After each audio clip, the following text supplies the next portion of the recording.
Hello and welcome to crick chat Venkatesh. Indian team for the world cup announce చేసి 1 day అవుతుంది almost. కానీ ఇంకా Shubman గిల్ని drop చేయడంపై చర్చ జరుగుతుంది దేశవ్యాప్తంగా. సోషల్ మీడియాలో కావచ్చు, అన్ని చోట్ల మెయిన్ స్ట్రీమ్ మీడియాలో, ఎవ్రీవేర్, ప్రింట్ మీడియాలో, everywhere that discussion is going on, debate is going on. అసలు ఈ నిర్ణయం తీసుకోవడానికి గల కారణం ఏంటి? లాస్ట్ మినిట్లో ఈ నిర్ణయం తీసుకోవడానికి గల కారణం ఏంటి? వైస్ కెప్టెన్గా టీంకి భావించి, ఫ్యూచర్ కెప్టెన్గా భావించిన ప్లేయర్ని వరుసగా 2వ వరల్డ్ కప్కి, ఈ DIN play in the 2024 world cup also, drop చేయడానికి గల కారణాలు ఏంటి? ఎంత బలమైన కారణాలు ఉండబట్టి డ్రాప్ చేశారు అనేది వీడియో చూద్దాం.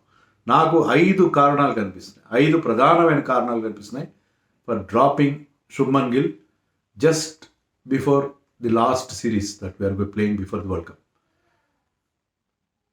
అసలు శుభ్మన్ గిల్ ఎందుకు తెర మీదకి వచ్చాడు సడన్గా? లాస్ట్ వరల్డ్ కప్లో ఈ వాజ్ నాట్ దేర్. ఇందాక చెప్పుకున్నట్టుగా ఎందుకు వచ్చాడంటే, ఎప్పుడైతే విరాట్ కోహ్లీ, రోహిత్ శర్మ రిటైర్ అయ్యారో, అవుట్ ఆఫ్ 2 ఫార్మాట్స్తో రిటైర్ అయ్యారో, ఇండియన్ క్రికెట్కి ఒక ఫేస్ కావాల్సి వచ్చింది, ఒక పోస్టర్ బాయ్ కావాల్సి వచ్చింది. మనకు తెలుసు కదా. సో ఆ పోస్టర్ బాయ్ ఎవరు? Shubman Gill, youngster, good looking fellow, captain potential ఉన్నవాడు, అన్ని ఫార్మాట్స్ ఆడగల ప్లేయర్గా కనిపించాడు. సో ఇతన్ని మనం ప్రొజెక్ట్ చేద్దాము, ఇతన్ని నెక్స్ట్ సూపర్ స్టార్గా మనం తయారు చేద్దాం. Let us manufacture Shubman Gill నుంచి ఒక సూపర్ స్టార్ని మ్యానుఫ్యాక్చర్ చేద్దాం. సూపర్ స్టార్స్ మ్యానుఫ్యాక్చర్ అవ్వరు, but BCCI thought they could manufacture a super star out of Shubman Gill. అది non cricketing reason, marketing reason. Cricket అల్టిమేట్గా ఈ రోజుల్లో క్రికెట్ని అమ్ముకోవాలి. క్రికెట్ని కానీ, ఫుట్బాల్ని కానీ, అన్నిట్లో ఈ వ్యాపార ధోరణులు, కమర్షియలైజేషన్, ఈవెంట్ మేనేజర్స్ వీళ్ళందరూ వచ్చేస్తున్నారు. ఫుట్బాల్లో మనం మెస్సీ ఎఫ్ఐఆర్ చూసాం కదా మనం. సో క్రికెట్ని మార్కెటింగ్ చేయాలంటే, in the absence of iconic figures like Virat Kohli and Rohit Sharma, మనకి ఇమీడియట్గా ఒక సూపర్ స్టార్ కావాలి. సో సూపర్ స్టార్ని తయారు చేద్దాం అనేది నాన్ క్రికెటింగ్ రీజన్. అది పక్కన పెడితే క్రికెటింగ్ రీజన్ ఉంటుంది. అదేంటంటే, విరాట్ కోహ్లీ మనకి ఎలాంటి ఒక రోల్ ఇచ్చాడంటే, యాంకర్ అనడానికి లేదు, glue. Is the typical glue. ఇన్నింగ్స్ని మొత్తాన్ని బైండింగ్ ద ఇన్నింగ్స్ టుగెదర్, మొత్తం ఇన్నింగ్స్ అంతా అతను కాపాడుకుని, ఒక ఎండ్లో అతను ఉంటే మరో ఎండ్లో మిగతా వాళ్ళు రెచ్చిపోయి ఆడే అవకాశం ఉంటుంది. అంటే వెర్రి వాళ్ళ మధ్య వేదాంతులు, తెలుగులో చెప్పాలంటే.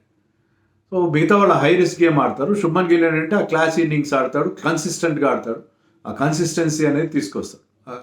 ఆ రకంగా విరాట్ కోహ్లీ రోల్ని అతను ఫుల్ఫిల్ చేస్తాడు. విరాట్ కోహ్లీ రోల్ని ఏ విధంగా అయితే కమర్షియల్గా ఫుల్ఫిల్ చేయగలుగుతాడో, క్రికెటింగ్ రీజన్స్లో కూడా విరాట్ కోహ్లీకి రోల్ ఫిలప్ చేయగల ప్లేయర్ అతనని చెప్పి బీసీసీఐ ఎక్కువగా ఆలోచించి, బీసీసీఐ ఆలోచించిందో, చీఫ్ సెలెక్టర్ ఆలోచించాడో, కోచ్ ఆలోచించి, మొత్తం మీద వాళ్ళందరూ కంబైన్డ్గా జైషా, అగార్కర్ అండ్ జీజీ, గౌతమ్ గంభీర్, ముగ్గురు కలిసి ఒక స్ట్రాటజీ అనుకున్నట్టుగా ఉన్నారు. That we want to make the next Shubman Gill the next Virat Kohli, both on the field and of the field అనేది వాళ్ళ ఉద్దేశం. ప్రాజెక్ట్ గిల్ అని వాళ్ళు ఒక పత్రికలో రాశారు, ఒక ఇంగ్లీష్ పత్రికలో.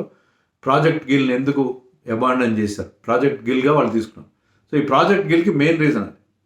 కానీ ఈ ప్రాజెక్ట్ గిల్ వల్ల మన క్రికెట్ పరంగా చాలా డ్యామేజ్ జరిగింది. ఎలా జరిగిందంటే, సంజు శాంసన్ ఓపెనర్గా ఆడుతున్నాడు, బ్రహ్మాండమైన రిజల్ట్స్ ఇచ్చాడు మనకి. ఏదో ఒక సిరీస్ ఫెయిల్ అయ్యాడు, అది అందరికీ ఉంటుంది కదా. ఇప్పుడు సూర్యకుమార్ వరుసగా ఫెయిల్ అవుతుంది, ఒక 5 మ్యాచ్లు ఫెయిల్ అయ్యాడు. సంజు శాంసన్ పక్కన పెట్టేసి అతను తీసుకొచ్చి కూర్చోబెట్టారు. సంజు శాంసన్ మిడిల్ ఆర్డర్లో పెడితే he was half the player, సగం కూడా కాదు. సో సంజు శాంసన్కి డ్యామేజ్ జరిగింది. Yashasvi Jaiswal, who was part of our world cup winnowing squad last time 2 ఏళ్ల క్రితం, అతను కంప్లీట్గా పక్కన పెట్టేశారు ఈ ఫార్మాట్ నుంచి గిల్ రావడంతో. మూడోది రింకు సింగ్. ఎప్పుడైతే మీకు శుభ్మన్ గిల్ వచ్చాడో, ఈ needed a keeper down the line. Jitesh శర్మని తెచ్చుకోవాల్సి వచ్చింది, లేకపోతే సంజు శాంసన్ మీరు మిడిల్ ఆర్డర్లో ఆడించుకోవాల్సి. దానివల్ల Rinku Singh, who has played lot of cricket T20 ఫార్మాట్లో, వరల్డ్ కప్ ఆడలేదు మినహా, మనకి లాస్ట్ టైం వరల్డ్ కప్ స్క్వాడ్లో లేడు మినహా, ప్రతిసారి ఉంటున్నాడు. అతను he is a designated finisher. Shivam Dube is not a finisher.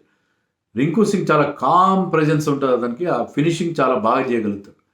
So number of deliveries తక్కువ ఉన్నప్పుడు దాంట్లో మనకి, అంటే ధోనీతో కంపారిజన్ కాదు కానీ, కామ్గా ఆ చేజ్ని కానీ ఆ ఫినిషింగ్ రోల్ని అతను ఫుల్ఫిల్ చేయాలి. సో రింకు సింగ్. సో శుభ్మన్ గిల్ లాంటి ఒక్క ప్లేయర్ని తీసుకొచ్చి మీరు నాన్ క్రికెటింగ్ రీజన్స్ వల్ల టీంకి బలవంతంగా ఇంపోజ్ చేసి రుద్దితే, దానివల్ల ముగ్గురు ప్లేయర్స్ ఎఫెక్ట్ అయిపోయారు. సంజు శాంసన్, రింకు సింగ్ అండ్ యశస్వి జైస్వాల్. ముగ్గురు కూడా ఈ ఫార్మాట్కి బాగా సూట్ అయ్యే ప్లేయర్స్. మీరు ఒక్కొక్క ఫార్మాట్కి ఇప్పుడు Rishabh Pant is a great talent, కానీ అతను ఇప్పుడు మన టెస్ట్ క్రికెట్ తప్ప బయట చూడలేదు. వన్డేల్లో కూడా అతను ఒక రీప్లేస్మెంట్ ఫర్ రాహుల్గానే ఉన్నాడు. సో మీరు ఫార్మాట్ స్పెసిఫిక్గా ఉండాలి. కానీ మన సెలెక్టర్స్ ఏం భావించారంటే, ఇంగ్లాండ్లో కెప్టెన్గా అతను సిరీస్ డ్రా చేశాడు, తర్వాత బ్యాటింగ్ చేశాడు, 850 రన్స్ అన్నో చేశాడు, రికార్డ్ స్కోర్లు చేశాడు, అతను సూపర్ స్టార్ అయిపోయాడు అనుకున్నాడు. కానీ వాళ్ళు ఫార్మాట్స్లో కన్ఫ్యూజ్ అయ్యారు. ఏ ఫార్మాట్కి ఆ ఫార్మాట్ అంటే వాళ్ళకి లాజిక్ ఏంటంటే, ఇది మోస్ట్ గ్లామరస్ ఫార్మాట్. ఒక సూపర్ స్టార్ని తయారు చేయాలంటే ఆ సూపర్ స్టార్ ఈ మోస్ట్ గ్లామరస్ ఫార్మాట్లో ఆడాలి. ఆడకుండా టెస్ట్లు వన్డేలు ఆడితే అతను సూపర్ స్టార్ చేయలేము అనేది వాళ్ళ ఉద్దేశం. సో అది ఆస్పెక్ట్. సో ఆ రీజన్స్ వల్ల తీసుకొచ్చారు. దానివల్ల ఇండియన్ క్రికెట్కి ఇన్ జనరల్ చాలా డ్యామేజ్ జరిగింది. ఎందుకంటే మీకు ఓపెనర్ ఒక్కడిని అంటే ఒక అవుట్ ఆఫ్ ప్లేస్గా వచ్చిన వాళ్ళని తీసుకొస్తే అది ప్రాబ్లం అయింది. ఇప్పుడు అంటారు ఏంటంటే, ఎక్కడ ప్రాబ్లం లేని దాన్ని మీరు ఎందుకు రిపేర్ చేయాలి? Where there is no problem there is no need to fix it. కానీ అలా చేయబోయారు. మనం ప్రాబ్లం చేయడం దాన్ని రిపేర్ చేయబోయారు, దానివల్ల కొత్త ప్రాబ్లం వచ్చింది. సో ఇది బ్యాక్గ్రౌండ్. ఇది ఇప్పుడు నేను చెప్పబోయే 5 రీజన్స్ చెప్తాను ఎందుకు ఇప్పుడు లాస్ట్ మినిట్లో ఈ tough call, very tough call, ఎవరు ఎక్స్పెక్ట్ చేయలేదు. Everybody was taken by surprise. ముందుగా మనకు కొంతమంది ఉంటారు, కొంతమంది జర్నలిస్టులు, వాళ్ళకి చాలా దగ్గర నుంచి వాళ్ళు కూడా ఎవ్వరు చెప్పలేదు.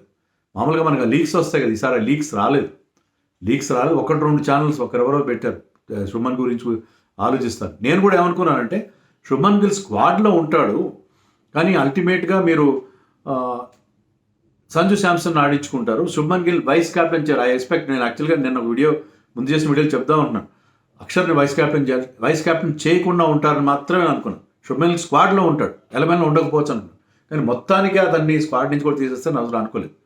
సో ఎవ్వరు ఊహించని ఒక డెవలప్మెంట్ ఎందుకు జరిగింది, అంత టఫ్ కాల్ ఇంత లాస్ట్ మినిట్లో ఎందుకు తీసుకున్నారు?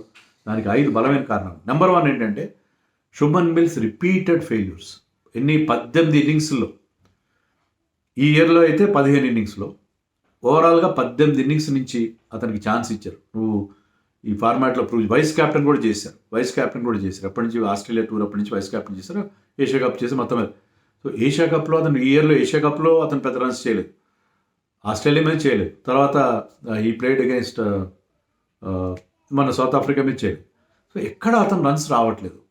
ఈ 15 ఇన్నింగ్స్, ఈ ఏడాదిలో ఆడిన 15 T20 ఇంటర్నేషనల్ ఇన్నింగ్స్లో, T20 ఇంటర్నేషనల్ మ్యాచెస్లో 291 రన్స్ మాత్రమే చేశాడు.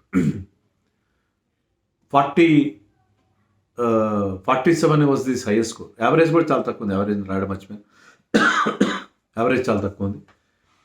అండ్ ఈ strike rate 137 is okay strike rate ఒకప్పుడు. ఇప్పుడు ఓపెనర్గా పవర్ ప్లేలో ఆడే ఓపెనర్ 137 స్ట్రైక్ రేట్ అంటే, ఇప్పుడున్న దీంట్లో 137ని ఎవరు యాక్సెప్ట్ చేయలేదు.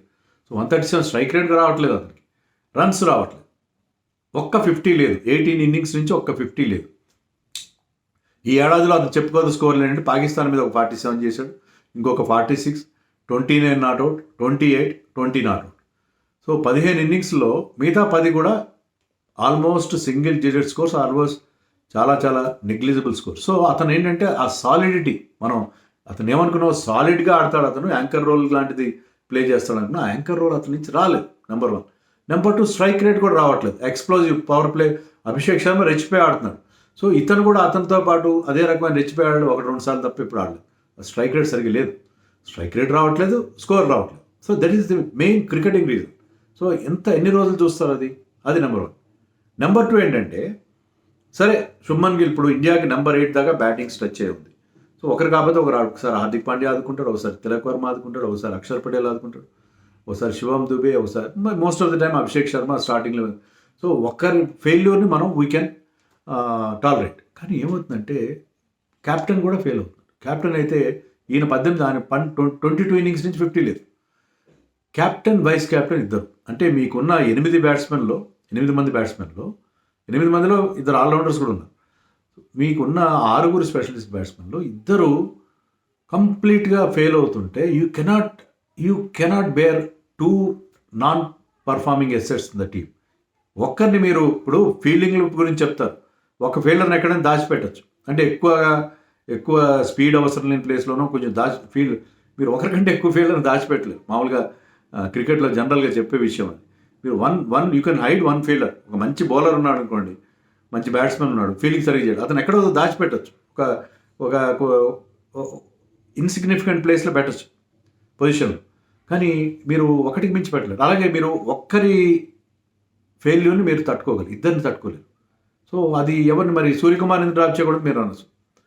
2 reasons. Suryakumar is a proven player. నిన్నగా మొన్నటి వరకు number 1 player in this format. అతను ఎంత మంచి స్ట్రైక్ రేట్తో ఆడతాడో తెలుసు. ప్రస్తుతం అతను ఫామ్లో లేడు, కానీ ఒక మంచి ఇన్నింగ్స్ వస్తాయి. ఎలాగైతే విరాట్ కోహ్లీ గురించి మన ఎగ్జాంపుల్ చెప్పుకున్నాం. 2022 T20 వరల్డ్ కప్ ముందు ఏషియా కప్ జరిగింది, దాంట్లో ఆఫ్ఘనిస్తాన్ మీద సెంచరీ చేశాడు. తర్వాత he has come back to form. అలాగే ఈ నీడ్స్ ప్రాబ్లీ 1 innings. అతను ప్రూవ్ చేసుకోవాల్సిన అవసరం లేదు. వేరాజ్ శుభ్మన్ గిల్ ఈ ఫార్మాట్లో ఇంతవరకు ప్రూవ్ చేసుకోలేకపోయాడు. లైక్ రిషబ్ పంత్కి ఎన్నో ఛాన్సులు ఇచ్చారు, ప్రూవ్ చేసుకోలేకపోయాడు. అలాగే ఇతను కూడా ప్రూవ్ చేసుకోలేకపోయాడు. కాబట్టి అది ఒకటి. రెండో రీజన్ ఏంటంటే క్యాప్టెన్గా అది సక్సెస్ అవుతున్నాడు. క్యాప్టెన్గా ఐ థింక్ నాకు తెలిసి 29 మ్యాచ్లు ఆడితే 29 మ్యాచ్లు గెలిచినట్టున్నాడు, 4-5 మ్యాచ్లు ఓడిపోయాడు. సో క్యాప్టెన్గా అతని రికార్డ్ బ్రహ్మాండంగా ఉంది, చాలా బాగుంది. అతని failure as a batter is not effecting his captaincy. మామూలుగా బ్యాట్స్మెన్గా ఫెయిల్ అయితే తన పర్సనల్ ఫామ్ లేకపోతే అతనికి క్యాప్టెన్సీ కూడా పాడవుతుంది. చిరాకు పడతాడు, టీం మీద ఫ్రస్ట్రేషన్ చూపిస్తాడు. కానీ ఇతను అలా చేయట్లేదు. Suryakumar is an easy going character. టీంని బాగా లీడ్ చేస్తాడు. అంటే ఇంత మంచి టీం ఉంది, ఈ టీంలో అందరి నుంచి పర్ఫార్మెన్స్ రాబట్టుకోగలుగుతున్నాడు because of his easy going nature. సరదాగా చీర్ఫుల్గా ఉంటాడు కాబట్టి. ఫామ్లో లేకపోయినా చీర్ఫుల్గా కనిపిస్తాడు.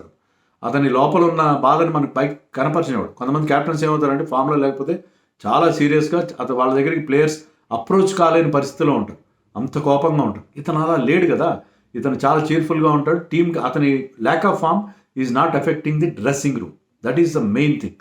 ఇదంతో ఆ డ్రెస్సింగ్ రూమ్ అట్మాస్ఫియర్ని అతను స్పాయిల్ చేయట్లేదు. మీకు అదే హార్దిక్ పాండ్యా తీసుకోండి. హార్దిక్ పాండ్యా ఎందుకు క్యాప్టెన్ చేయలేదు? Is a much better captain. అతను ఇచ్చిన రిజల్ట్స్ తెలుసు మనకి ఐపీఎల్లో. కానీ ఎందుకు చేయట్లేదంటే సీనియర్స్తో కూడా చాలా రూడ్గా మాట్లాడతారు. We have seen his behaviour with Shami, with Rohit Sharma లాంటి పెద్ద పెద్ద ప్లేయర్స్తోనే అతను ఎలా బిహేవ్ చేస్తాడు. అందుకని అతను కంప్లీట్గా క్యాప్టెన్సీ నుంచి పక్కన పెట్టేశారు. కానీ ఇండియన్ టీంలో ఒక బంచ్ ఆఫ్ సూపర్ స్టార్స్ ఉంటారు, అందరికీ ఓవర్ సైజ్డ్ ఈగోస్ ఉంటాయి. వాళ్ళు క్యాప్టెన్ ఉన్న వాళ్ళ మీద ఇష్టం వచ్చినట్టు మాట్లాడుతుంటే సహించలేదు. అందుకని హార్దిక్ పాండ్యాని పక్కన పెట్టారు. But Suryakumar as captain has been a success, as a batter is a failure. So అందుకని సూర్యాన్ని డ్రాప్ చేయలేదు. సో ఇద్దరిలో ఒకరిని మీరు వదిలించుకోవాలి. That is reason number 2. Reason number 3 ఏంటంటే మనం ఈ వరల్డ్ కప్ ఎక్కడ ఆడుతున్నాం? ఇండియాలో ఫ్లాట్ పిచెస్ మీద ఆడుతున్నాం. ఫ్లాట్ పిచెస్ మీద ఆడితే మీరు పవర్ ప్లేని మ్యాక్సిమైజ్ చేయాలి. పవర్ ప్లేలు కూడా రెచ్చిపోయి అగ్నికి వాయువు తోడినట్టుగా ఒకరికొకరు. అభిషేక్ శర్మ ఉంటే యువతలు కూడా అతని స్ట్రోక్ని మ్యాచ్ చేయగలిగారు. అది సంజు శాంసన్ చేస్తున్నాడు. మనం గతంలో చూసాం, నిన్న కూడా తాజాగా కూడా చూసాం. సో అది శుభ్మన్ గిల్ చేయలేకపోతున్నాడు కదా. పవర్ ప్లేలో మీరు రెండు వైపుల నుంచి కూడా అదే రకమైన అసాల్ట్. మీకు యుద్ధం భాషలో చెప్పాలంటే 2 fronts నుంచి అటాక్ చేయాలి. అలాంటి అటాక్ చేయగలిగితే చేయలేవు అనేది చేత కావట్లేదు, శుభ్మన్ గిల్ నుంచి రావట్లేదు. మనకి పవర్ ప్లేలో మీరు హై రిస్క్ తీసుకుని ఆడినా పర్లేదు. ఓపెనర్స్ లేటెస్ట్ మ్యాచ్ ఎగ్జాంపుల్, ఇద్దరు 30s చేశారు. మొన్న సౌత్ ఆఫ్రికా జరిగిన ఆఖరి T20 అహ్మదాబాద్, సంజు శాంసన్ 37 చేశాడు, అభిషేక్ శర్మ 32 ఎంతో చేశాడు.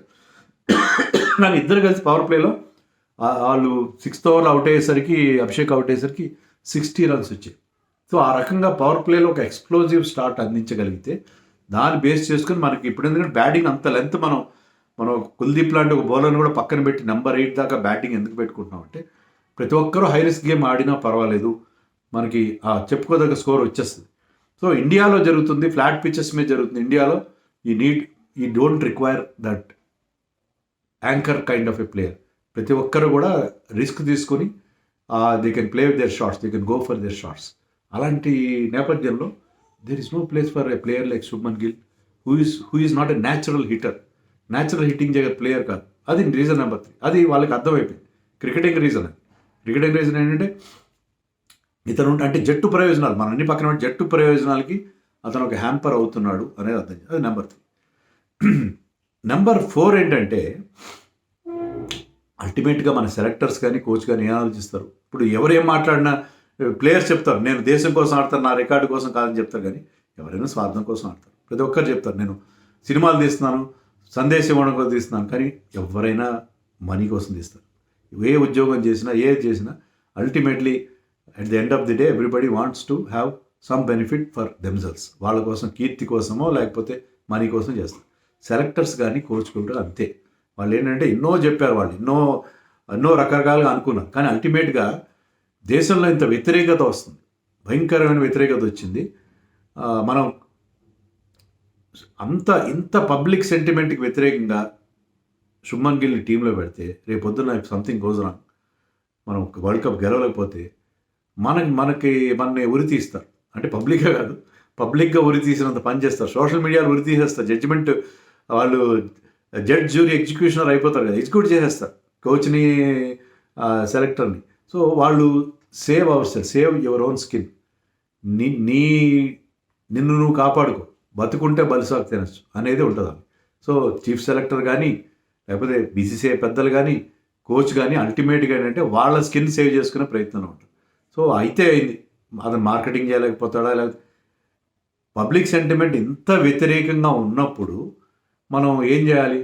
సరే అతను తీసి పక్కన పెడదాం, మన స్కిన్ మనం కాపాడుకుందాం, let's save our skins, SOS కాదు, సేవ్ అవర్ సెల్స్.